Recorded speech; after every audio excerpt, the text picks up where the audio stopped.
the wagon wheels croaked to a halt, and the prairie went quiet enough to hear the wind talk. Little Molly pressed her cheek to the rough canvas as the flap lifted and Martha climbed down, skirts brushing grit, eyes cold and empty of second thoughts. "This is where you get off, girl," the woman said, as if announcing the weather. She didn't look back when she spoke. She never did. Molly stepped down, toes meeting rock and thorn. The ground printed her feet with the story of the trail, and the autumn wind worked its way through her thin dress like a knife searching for a seam. In the crook of her elbow lay Sarah, the rag doll with the loose button eye, what was left of her real mother besides a few soft memories shaped like lullabies. She watched the wagon roll away, dust rising to swallow the tailboard, then the iron hoops, then the blue scrap of Martha's bonnet. When the dust settled, there was only sagebrush and sky and the long ribbon of the Oregon Trail, unwinding into distances no one had promised to meet her at. She stood very still, because stillness made the world slow down. She had learned that in Martha's kitchen. Keep still, keep quiet, and sometimes the worst blows would pass by in search of louder targets. "Mama," she whispered into Sarah's stuffed head, meaning the woman who had died winters ago, and not the one whose name felt like a splinter in the mouth. "What do we do now?" The prairie gave her no answer, but the hawk circling high seemed to take her measure and approve that she had asked. Molly had heard plenty of talk: wolves, bears, men with drunk tempers, nights that turned bones to ice. She knew hunger by its Christian name and could tell time by how sharp it bit. But fear had lived with her long enough to become a roommate rather than a master. She lifted her chin, squared her shoulders the way she had seen teamsters do when a load tried to shame them, and chose a direction without any particular science beyond stubbornness.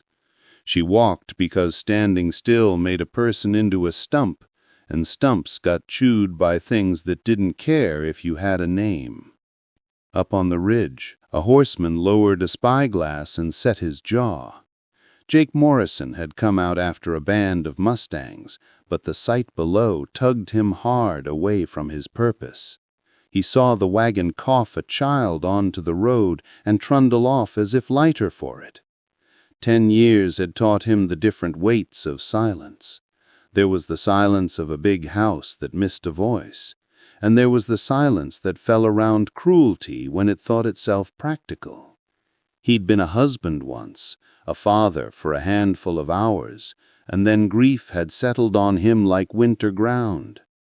The double M spread under his care, fences straight, herds fat, but rooms echoed in the evenings and made a man count losses on his fingers.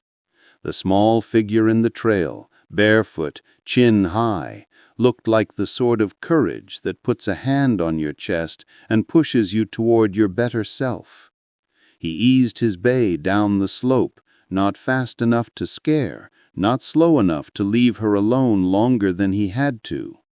Molly heard the approach in the dull drum of hooves and turned with her doll pulled tight. A rider can be a promise or a danger. She had learned to see the difference in eyes before she learned it in words. This man's eyes were the brown of good earth. He stopped short of crowding her, tipped his hat, and let his voice come out gentle. "Afternoon, miss. Seems to me you're a long way from anywhere." "I'm going to Oregon," she said. She didn't know where Oregon lived on the compass, only that people who survived talked about it as if it were a door that stayed open. "Oregon's a far piece," he answered, the corner of his mouth threatening a smile and then thinking better of it. "Mind if I ask where your folks are?" "Don't have any," she said, not like a complaint, just a fact that had learned to stand on its own legs. "My mama died, my papa too. My stepmother left me here." He swung down from the saddle, and knelt so his eyes met hers without making her neck ache. Dust bloomed around his knees. "Left you here on purpose?" he asked. "She said she couldn't feed me, said I wasn't her problem." The wind took the words and tumbled them end over end until they landed at his boots. "What's your name, little lady?" "Molly Rose Patterson," she said. "And this is Sarah." She held up the doll with the gravity people reserve for introductions that matter. "Well, Miss Molly Rose Patterson," he said, hat against his chest, as if he were calling on a Sunday parlor. "I'm Jake Morrison. I run a ranch not far. I was wondering if you might like some supper. My cook makes the best beef stew in the Wyoming Territory." "I don't have any money." She was used to debts being tallied before kindness was offered. "That's lucky," he said. "I don't charge little girls for supper. It's against my policy." "You have a policy?" Her eyebrows twitched toward mischief despite the afternoon's work on her heart. "3 rules," he said, counting them off with a forefinger scarred by honest chores. 1. Little girls eat for free. 2. Little girls don't belong alone on dusty trails. 3. Little girls should always have a warm place to sleep. She searched his face for the traps she had been taught to expect, and found instead a tired kindness that hadn't got itself dulled by use. "As you're a good man, Mr. Morrison?" she asked. It was not a childish question. It was the only one that mattered. "I try to be," he said, and the trying in his voice sounded like fence posts set true and graves tended, even when snow made your fingers forget their own names. Molly turned Sarah so the doll could have a say, then nodded as if a council had been held and reached a decision. "Sarah says it's all right." "Then that settles it." He stood, offered his hand, and waited until she chose to take it. Her small palm slid into his, and something cold in him cracked and let light through. He lifted her up before him on the saddle, settled the doll between them like a second passenger, and pointed the bay toward the valley where buildings shouldered up against loneliness. What waited below surprised her into a small sound she didn't know she'd kept. Barns stood like patient giants. Corrals held the snort and stamp of horses. A bunkhouse sent out the smell of coffee and the comfort of men laughing. And the big house, logs and stone, porches and windows glowing, looked like the sort of stories started instead of ended. "You live in there all by yourself?" she asked, awe doing what cold could not, stealing her breath. "Just me and Rosa," he said. "Gets quiet sometimes." Quiet could be a cruelty. It could also be a blessing.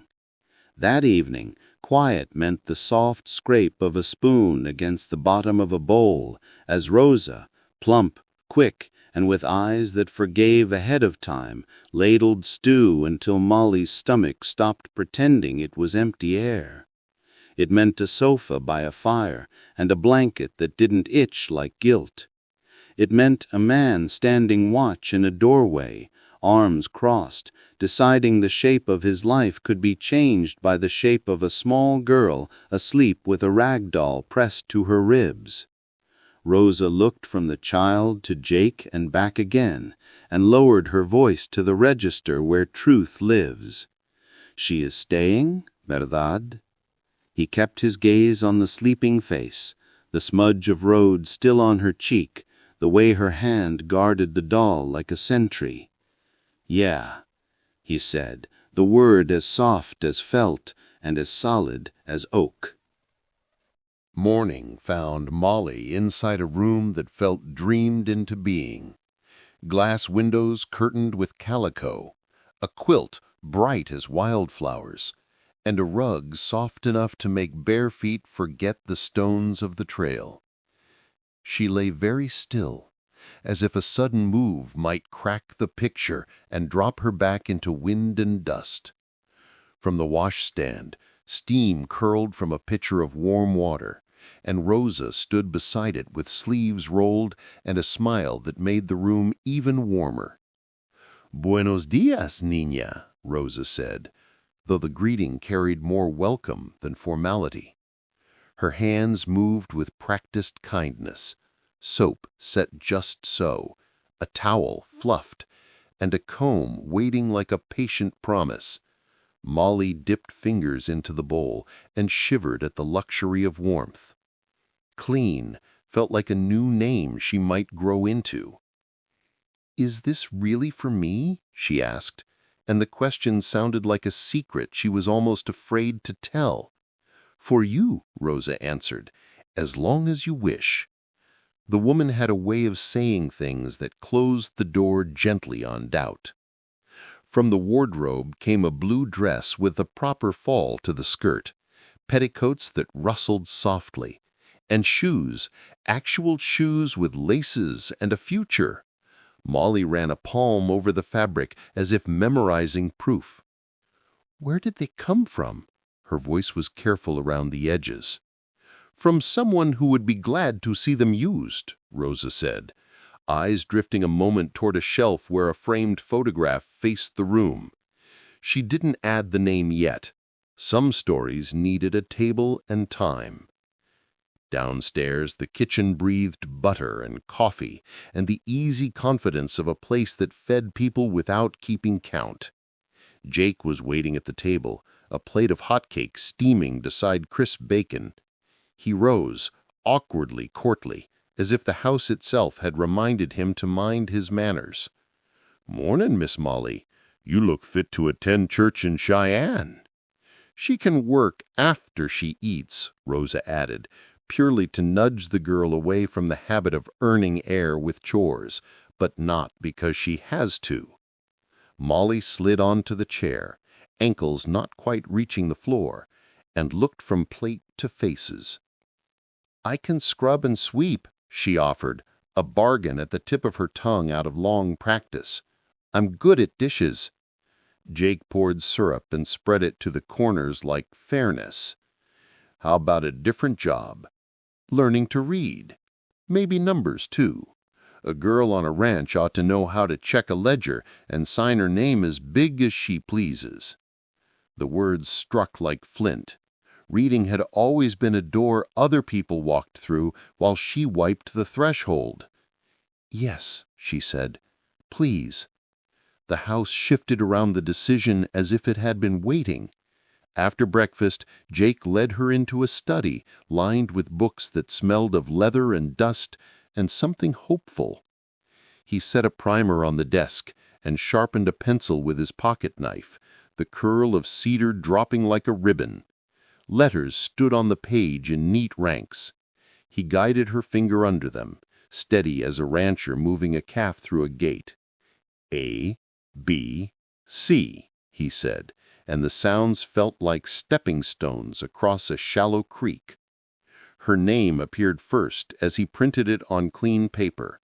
Molly Rose, each letter a promise. She tried the shape of it with her own hand, tongue caught between teeth in concentration, then looked up with a grin that made her look suddenly younger and suddenly more herself.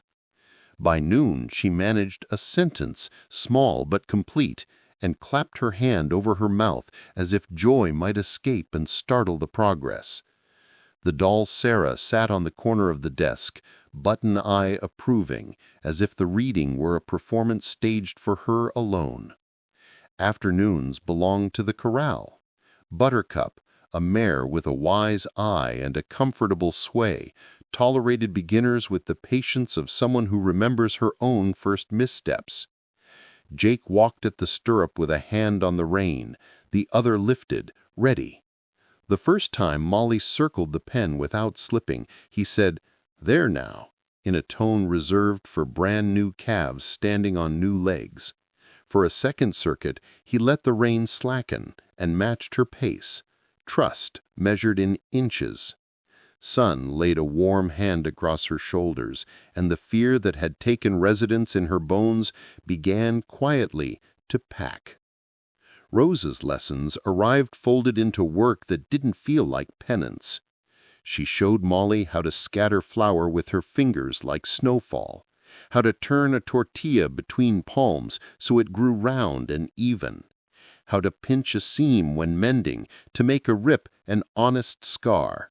She hummed songs from a childhood far to the south and told bits of that life in pieces between skillet and table. A grandmother who swore God hid answers in ordinary days, a market full of color, a family that marked joy with food and grief with company. Molly listened as if the kitchen were school and the world was something you could learn to carry. Not everyone on the ranch knew where to set their eyes when the boss brought a girl into a house that had been quiet too long. Cookie muttered that strays grew into trouble, but he slid an extra biscuit onto her plate when he thought no one watched. Old Pete whittled a tiny horse from a scrap of pine and handed it over with a shy, "Looks like a daisy runnin'," and after that the little carving was called Daisy whether the wood agreed or not. Tex tipped his hat with exaggerated courtesy and told the hands, in a voice meant to carry, that a civilized outfit treated children like they mattered. No one argued where Jake could hear. Night still had sharp edges. Twice, fear awoke the girl with a gasp, and the room went foreign despite its curtains and quilt. Each time, footsteps came down the hall and paused at her door. Jake took the chair by the bed without making a show of it, and sang, soft and a little rough, an old hymn Elizabeth had loved. The melody gentled the dark, and the dark, thus soothed, forgot to frighten. Between song and silence, the house learned a new rhythm and settled around it. On the third evening, after pages and saddle and tortillas, after Rose's laughter had rinsed the corners of the parlor, Molly set Sarah carefully on the arm of the sofa and studied the man reading beside her. The question rode in on the calm like a small boat.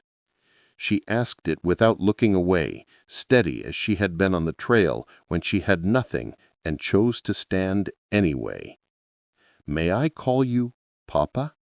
The book lowered. The lamplight picked gold from the green of the floor and the brown of his eyes. He did not rush the answer, not because he doubted it, but because he honored it. "I'd be proud if you did," he said. She nodded, as if filing an important document in a safe place. "Good night, Papa," she said later at the turn of the stairs. The word fit the house like it had been made for it, and somewhere a draft vanished that none of them had noticed until the gap was gone. By the end of the week, the study shelves had a new stack of copybooks. The corral had a smaller saddle pulled from storage and dusted off. The kitchen held a set of cups claimed as hers, and the big house, so long an echo chamber, had acquired a sound no one had heard there in years. A child's laugh, light as chimes on a summer porch, stubborn as hope. Word of a child at the Double M traveled the way all news did on the high plains, on wagon tongues, over whiskey glasses, beneath church whispers. It drew a man in a black suit named Silas Hartwell, whose shoes were too shiny for Wyoming dust, and whose smile had no use for children beyond columns in a ledger. He arrived on a brittle morning, stepping down from a buggy as if the earth might stain him, and presented a calling card that looked more like a warning. "I represent the Territorial Children's Aid Society," he announced, each syllable ironed flat. His gaze took inventory, barn, corral, bunkhouse, big house, then fixed on Jake as though he were a ledger line with numbers out of place. "I've received reports of an unaccompanied minor residing here. A ranch is no place for a girl. Our facilities are designed to provide structure and discipline." Behind the kitchen door, Molly froze, the ragdoll Sarah tucked against her ribs like a shield. The word facilities sounded like cold floors and meals counted by the spoon. Rosa stood beside her, one arm circling the child's shoulders, the other ready to open the door if the conversation tilted the wrong way. "This little girl has a home," Jake said. His voice had the steadiness of a fence post sunk deep. "Here." Judge Wheeler finalized the adoption. He set the papers on the table with the precision of a man who knew the law's edges and respected them. Hartwell adjusted his cuff. "A single man raising a girl is irregular. Appearances matter." "What matters," Jake replied, "is what's right. Institutions build character." Hartwell's smile didn't reach his eyes. "Institutions break spirits," Jake said. "Get off my land." The buggy rolled away with offended creaks. Molly sagged into Rosa, breath shaken loose. When she looked up, Jake stood in the doorway, jaw tight, anger held like a hot horseshoe until it cooled into purpose. "Papa," she whispered, because that was the name that steadied her. "Will they take me?" "No," he said, crossing the room in 2 strides. "No one is taking you anywhere, but I aim to make sure the law knows it as well as we do." He brushed a curl from her temple with a tenderness that made the promise feel nailed and braced. Winter folded itself around the ranch, snow softening fence lines, mornings crisp enough to make breath visible. Inside, lessons multiplied. Letters leaned into sentences, numbers stacked into sums, and Molly's pen turned her name into something sure. She rode Buttercup with less hands and more seat, learned Rosa's trick for coaxing bread to rise even on cold days, and mended tears so neatly only honesty told on the work. Night still brought the occasional tremor of old fear. The lullaby in Jake's quiet baritone made peace with the dark and sent the tremor packing. On a December morning bright as a tin cup, Jake called her into the study. The room held the good smell of leather and pipe tobacco and plans that had come true. He drew a small parcel from the top drawer of the desk, wrapping careful and square, and laid it on the blotter as if it contained something alive. "For you," he said.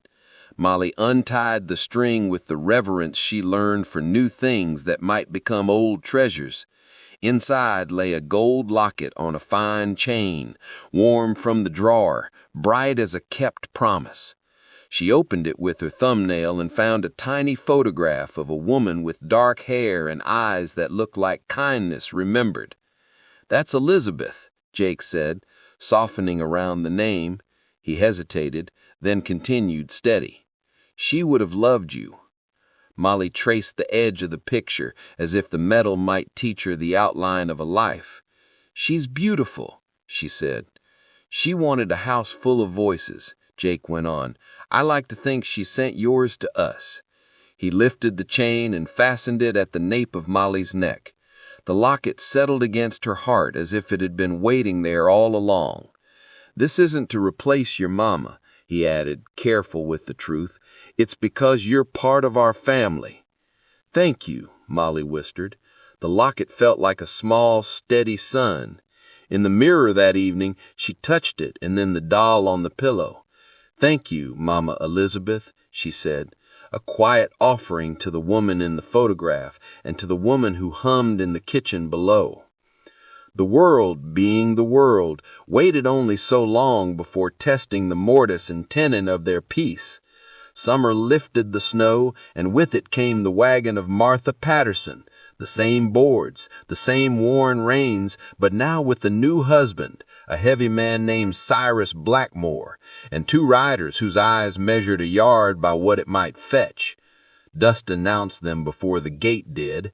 "I've come for my stepdaughter," Martha declared, stepping down and arranging her face into something like propriety. "Your stepdaughter?" Jake's laugh had no mirth in it. "The one you left on the trail?" "Times were hard," Martha said, gaze slipping sideways. Cyrus stepped forward, a paper folded in his hand like a trick. "Says here I'm the legal guardian now," he drawled. "Married to the stepmother, signed by a judge in Colorado, all square." Jake read the document once, Then again, anger tightening into the kind of calm that takes positions on ridge lines. "This is a fraud." "It's a signature," Cyrus countered, oily with confidence. "The sheriff will see it my way." Molly stepped from behind Rosa, small but unbent. "I'm not going," she said, voice level. "This is my home. Jake is my papa." The locket flashed at her throat, sunlight striking proof. Cyrus moved to lay a hand on her arm and found Jake's boot on his chest a breath later, the ranch yard filling with the geometry of men who had decided. Tex sighted a rifle without hurry. Pete squared his shoulders in a stance that outlasted worse men. Billy's jaw set like granite, learning to be a jaw. "Touch her, and you won't put that hand to use again." Silence did its taut work. The rider's palms hovered an inch from iron and then thought better of it. Cyrus pushed himself to his feet, spitting dust and threat. "We'll be back with the sheriff." "Bring a real judge," Jake answered, "one who can tell ink from intention." When the wagon finally shrank to a smear, the yard exhaled. Molly's breath hitched once, twice, then steadied under Rosa's hand. Fear came in waves. Love was the shoreline that sent it back. That evening, the kitchen table held coffee, maps, and the look families wear when they plan for storms without worshiping them. Jake spoke of Judge Wheeler, of affidavits and witnesses, of what was right and how to show the law its own face. Rosa spoke of what could be done in the meantime. Eyes open, doors locked, men briefed, Molly never alone beyond the house yard. Molly listened, the locket warm against her skin, and understood something she had only felt before. A home isn't a set of walls. It's a circle of vows spoken and kept when the wind picks up. Outside, the prairie breathed its long, indifferent breath. Inside, the double M breathed back, quiet, steady, prepared. The papers Cyrus carried would flap and crumple in the weather of truth. The locket would not tarnish. And when the sheriff's buggy finally rattled up the lane, the family at the big house would meet it with the same tools they had used for months: courage, kindness, and promises that did not crack under weight. 3 days later, when the heat lay over the valley like a blanket too heavy to kick free, the sound of iron-rimmed wheels drifted up the lane. The bunkhouse quieted itself without being told. Dogs rose and stood with their tails stiff, undecided between bark and watch. Molly, shelling peas in the kitchen with Rosa, felt the air thin and set the bowl gently on the table as if a loud clatter might call down bad luck faster. Cyrus Blakemore sat high on the wagon seat, a smirk fixed on his face like a cheap signboard. Martha perched beside him, chin tipped up, as though posture could launder what memory would not.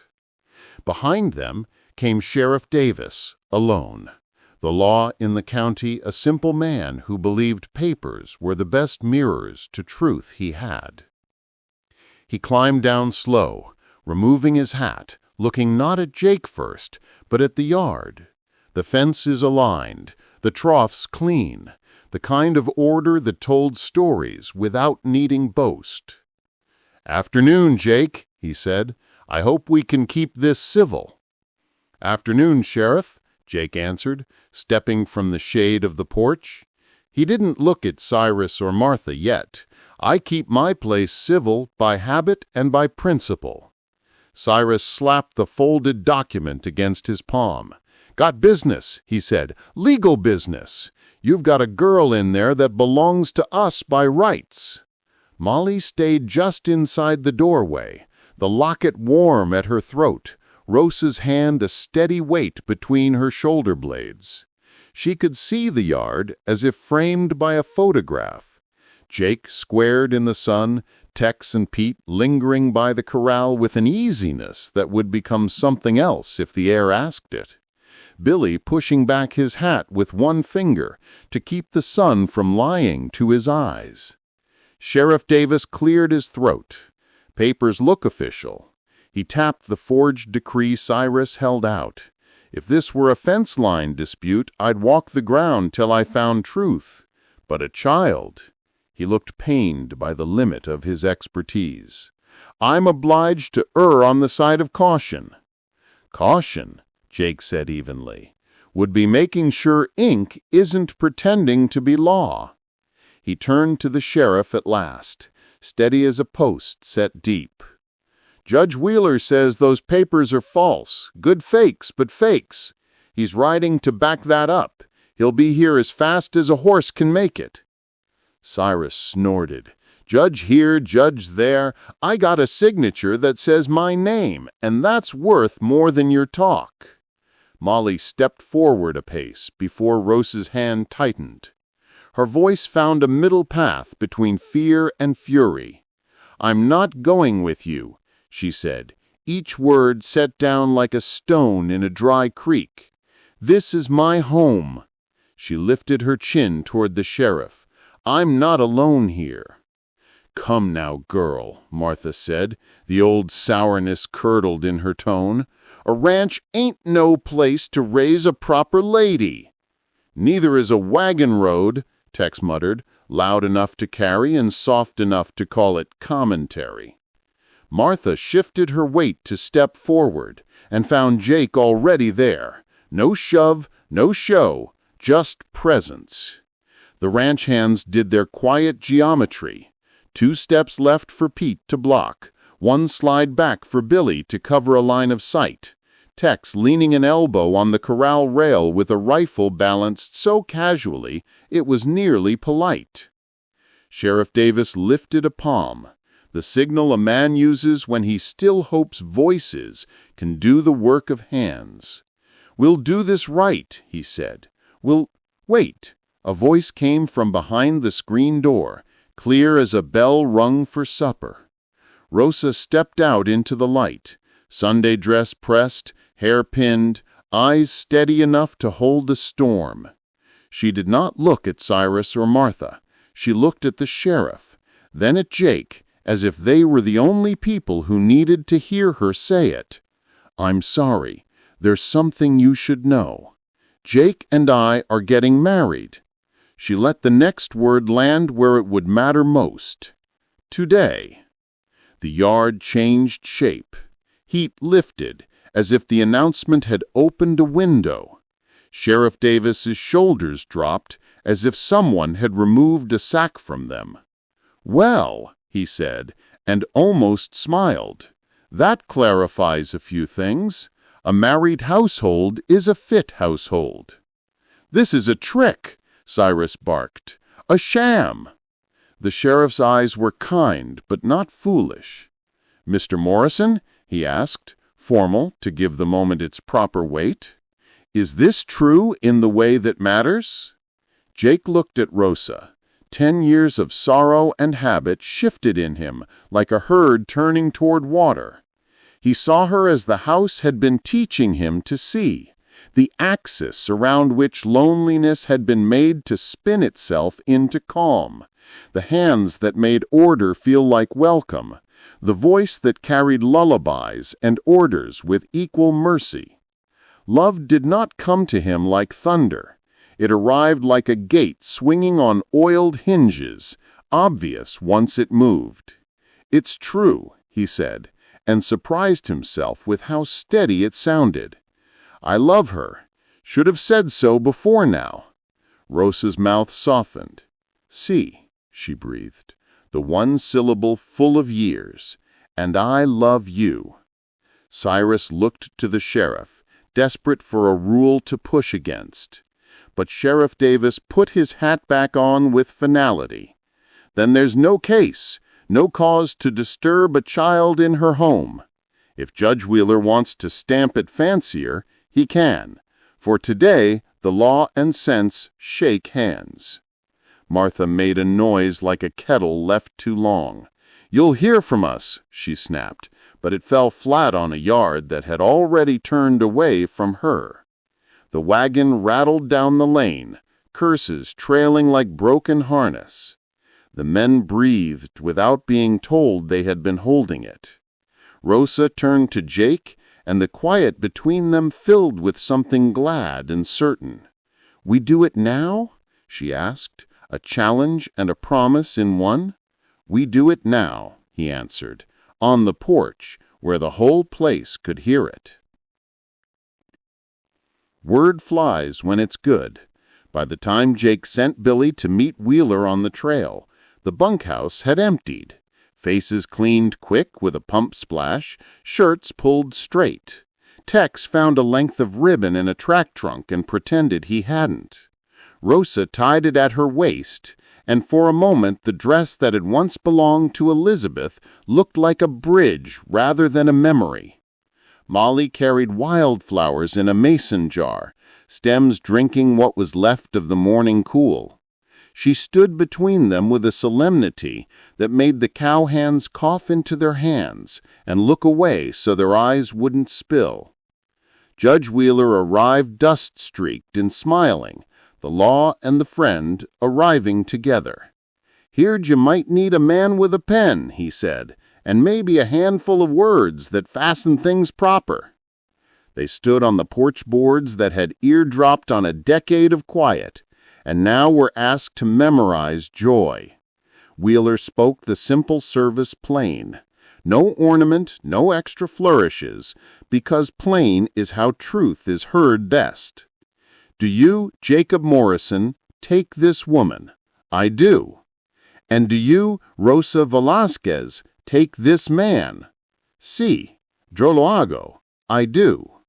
The vows hung in the hot air and then settled into the house, into the corral, into the hands of men who would tell the story tonight in voices that would try not to crack. When Wheeler said, "husband and wife," the bunkhouse let loose a whoop that startled the swallows from the eaves.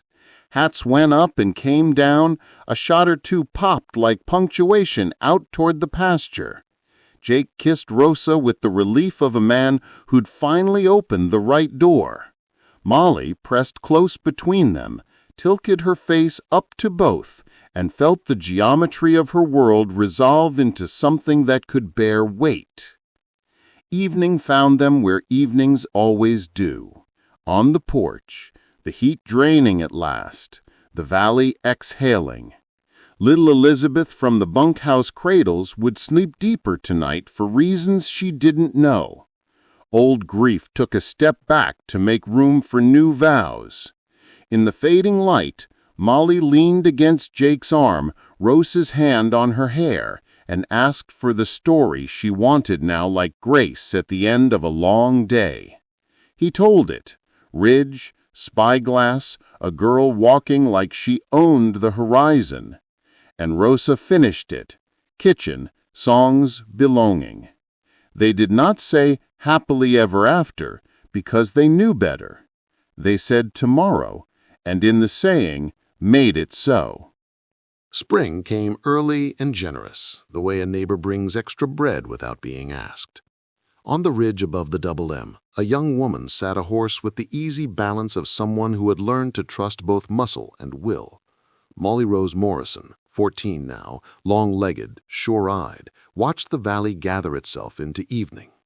The ranch had broadened under Jake and Rose's hands, fences unspooling like lines of music, herds black and content against the green. From this height, the big house shone with lamplight already kindled, a cluster of warm squares in the dusk as if stars had come down to rest. She wore the gold locket at her throat, the same small sun Jake had fastened there years ago, and though Sarah the rag doll mostly lived on her pillow these days, the doll sometimes rode in her saddlebags like a quiet witness. Daisy, the mare Jake had given her for her 9th birthday, shifted weight and blew a soft breath. Molly patted the warm neck absently, mind busy with the kind of thinking that asks for sky. Jake rode up alongside, the leather creak and measured clop as familiar as his voice. Time had softened the hard lines grief had cut into him, not by erasing them, but by letting joy write its own script between. "Penny for your thoughts," he said, the old invitation. "Just counting," she answered, a half smile. What it took to get from there She nodded toward the hazy bite in the trail where memory kept a small marker, to here. He followed her gaze to the place where once a child had been left, as if she weighed nothing. The ache that memory stirred was no longer a sharp stone. It was a smooth one he could turn in his palm and put back in his pocket without bleeding. Seemed like providence at the time, he said. Seems more like good sense now. Girl walking like she owned the horizon. I figured I'd better offer her the deed. She laughed, the sound quick and free. The laugh had changed the house more than any nail or board they'd set. There are others, she said then, softly, as if telling the wind a secret first. There must be. Lost kids on hard roads. He waited. Jake had learned that some ideas needed room to unfold their wings before they came to perch.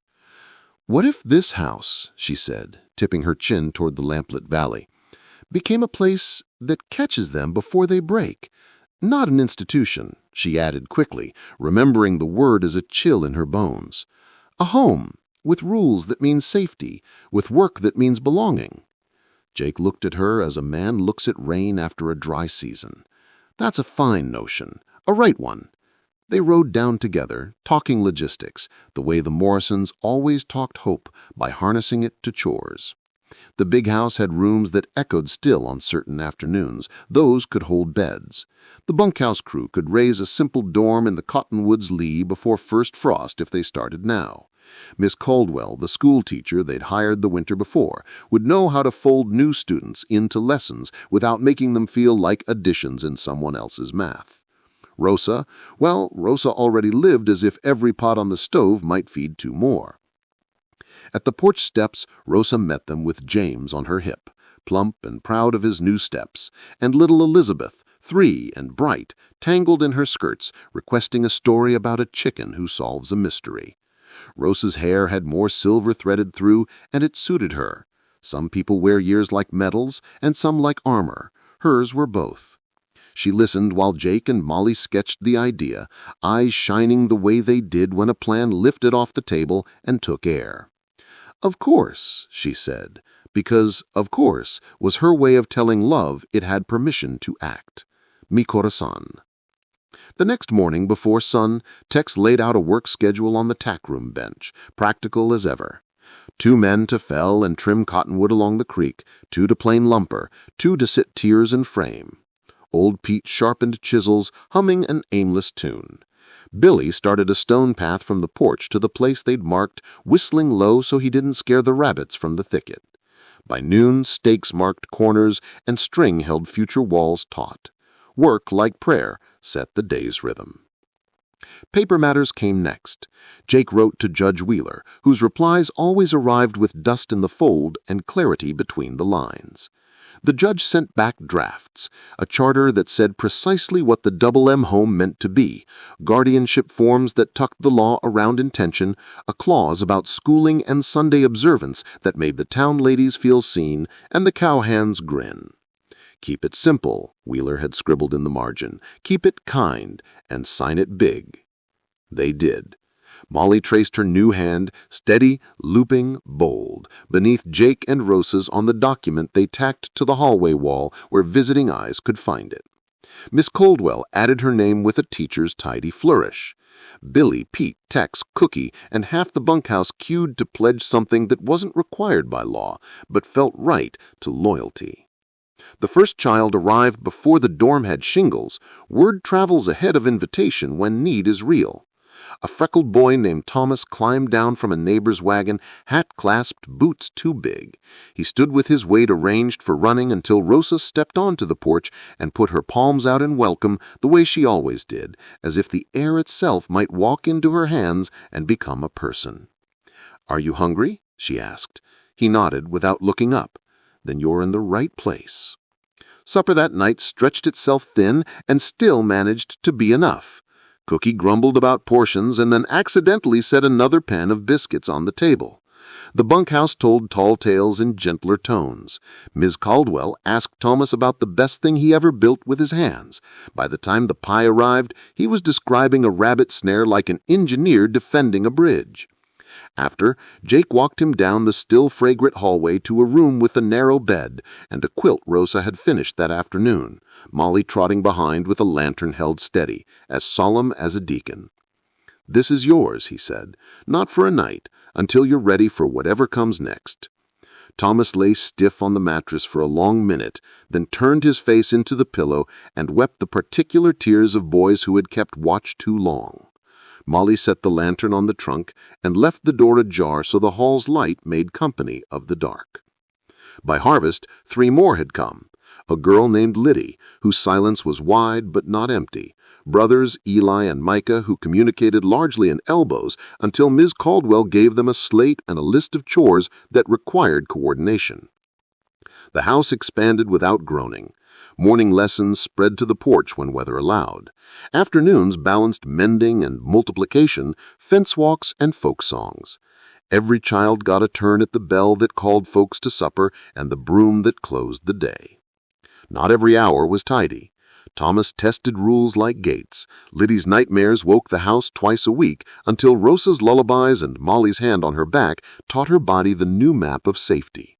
Eli bloodied Micah's nose over a checker move no one else saw. Jake sat between them on the steps and told the story of his own brother, gone now, and how you can lose a person with a single hard word you didn't mean. The boys stared at their boots and mumbled apologies that didn't quite fit yet, but would with wear. On Sundays, they gathered at the Cottonwood for a short service that was half hymn, half gratitude list. Jake read a psalm in a voice that had filled barns and courtyards. Rosa prayed the kind of prayer that sounds like a recipe, measured, nourishing, precise. Molly read from a novel with a brave girl and a clear head. Thomas rolled his eyes and listened anyway. One evening, as the first chill rode in with the shadows, Molly and Jake stood again on the ridge, the home below buzzing like a healthy hive. Children darted across the yard, calling each other to see the first star. Rosa's voice floated up, hands washed, and wonder of wonders, hands were being washed. "You did this," Jake said, proud plain. "We did," Molly answered, and touched the locket. "All of us." Down in the valley, the windows burned steady, not flashy, like beacons meant to guide rather than blind. The trail still ran by, long and indifferent, but now it passed a place that noticed. A place that left the door open and the lamp lit. A place where a girl with bare feet had once arrived with nothing but a rag doll and a question, and the answer had been not a sentence, but a life.